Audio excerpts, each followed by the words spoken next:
Savli police મથકે તેરા તુજકો અર્પણ કાર્યક્રમ યોજાયો હતો, જેમાં 10 જેટલા ગુમ થયેલા મોબાઈલ ફોન મૂળ માલિકોને પરત કરાયા. સમગ્ર રાજ્યમાં પોલીસ વિભાગ દ્વારા પોલીસ અને પબ્લિકનો સુમેળ સેતુ સધાય તે આશયથી સુરક્ષા સેતુ સોસાયટી દ્વારા નવતર કાર્યક્રમો કરાતા હોય છે. તે અંતર્ગત વડોદરા ગ્રામ્ય પોલીસ અને સુરક્ષા સેતુ સોસાયટી દ્વારા જિલ્લાના સાવલીમાં વડોદરા ગ્રામ્ય પોલીસના ડીવાયએસપી હરેશ ચંદુની અધ્યક્ષતામાં તેરા તુજકો અર્પણ અને 3 વાત તમારી કાર્યક્રમનું આયોજન કરાયું હતું.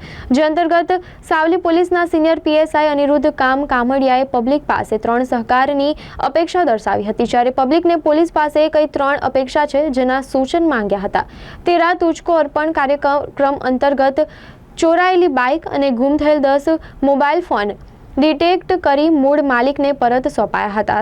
સાથે સાયબર ક્રાઇમમાં અજાણ્યા ફોન કોલ પર ધિરાણ નીલોભામણી જાહેરાતમાં વ્યાજખોરોની ચુંગલમાં ફસાવવું નહીં અને આગામી મોહરમ સહિતના તહેવારો હળીમળીને ખુશીથી ઉજવવા શુભેચ્છા આપી હતી.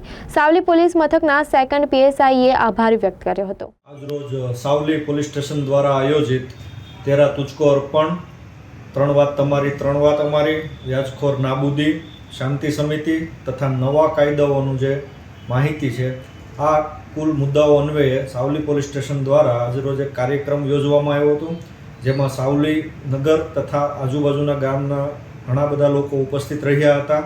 આ કાર્યક્રમમાં જે તેરા તુજકો અર્પણ કાર્યક્રમ છે, એમાં 10 જેટલા મોબાઈલ ફોન તથા 1 મોટરસાઇકલ જે ચોરીઓના ગુનામાંથી અમે જે ડિટેક્શન કરેલું, એ ડિટેક્શનનો જે મુદ્દામાલ પરત મેળવીને અમે તેમના મૂળ માલિકને સુપરત કરેલ હતો.